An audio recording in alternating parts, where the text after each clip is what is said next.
আসসালামু আলাইকুম। আজকে আমি আপনাদের মাঝে নিয়ে এসেছি একেবারে মাটির ঘরে, মাটির চুলার পাশে।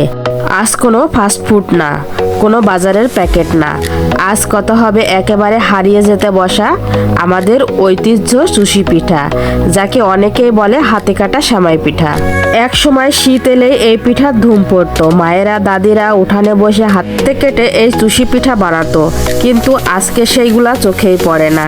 তো আমাদের বাড়িতে সবাই আজকে এই পিঠাটা বানিয়ে নিলাম। তো কিভাবে বানালাম সেটাই আপনাদের সাথে এখন শেয়ার করব।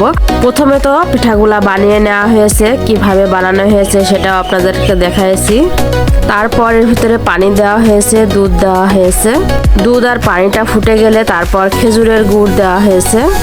তারপর দিয়েছি নারিকেলটা দেওয়ার পরে যখন মিষ্টিটা একটু কম হয়েছে আবারও গুড় দেওয়া হয়েছে। সামান্য লবণ, এলাচ, দারচিনি, আরও লিকুইড দুধ দেওয়া হয়েছে। যখন শিরাটা ফুটে উঠেছে তখন পিঠাগুলা এর ভিতরে ছেড়ে দেওয়া হয়েছে। পিঠাগুলা দিয়ে 8-10 মিনিট নাড়ার পরেই কিন্তু পিঠাগুলা হয়ে যাবে। বেশিক্ষণ নাড়া যাবে না, তাহলে কিন্তু ভেঙে যাবে আর ভালো লাগবে না খেতে। যে এরকম হলেই কিন্তু নামাই ফেলতে হবে। এখন নামানো হয়ে গেছে। এখন আমরা সবাই মিলে এগুলা খাবো। এক এক বাসনে দেওয়া হচ্ছে, সবাই মিলে খাবে সেই জন্যই।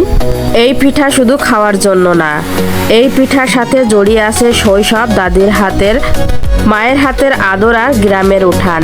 এক চামচ খেলেই মনে পড়ে যায় শীতের সকাল, কুয়াশা আর হাসি মাখা মানুষগুলোর কথা। আজ আমরা যদি এই খাবারগুলা না বানাই তাহলে আগামী প্রজন্ম শুধু নামটাই শুনবে, স্বাদটা আর কখনোই পাবে না। তাই আসুন যতটা সম্ভব ঐতিহ্যগুলা ঘরে ফিরিয়ে নিয়ে আসি। একটু কষ্ট হবে ঐতিহ্য ফিরিয়ে নিয়ে আসতে, কিন্তু স্বাদটা লেগে থাকার মতো মুখে। গ্রামের এই খাবারগুলা আসলে অসাধারণ।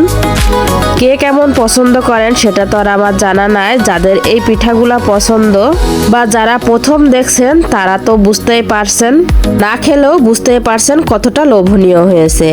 তো আজকের এই ভিডিওটি যদি আপনাদের ভালো লেগে থাকে অবশ্যই লাইক দিবেন, কমেন্ট করে জানাবেন আপনারা কি কখনো চুষি পিঠা খেয়েছেন।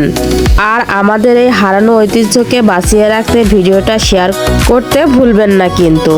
আর পারলে যদি ইউটিউব থেকে দেখে থাকেন তাহলে অবশ্যই একটু সাবস্ক্রাইব করে দেবেন নতুন নতুন গ্রামীণ রান্না পেতে। আজকে এই পর্যন্তই। আল্লাহ হাফেজ, ভালো থাকবেন সবাই।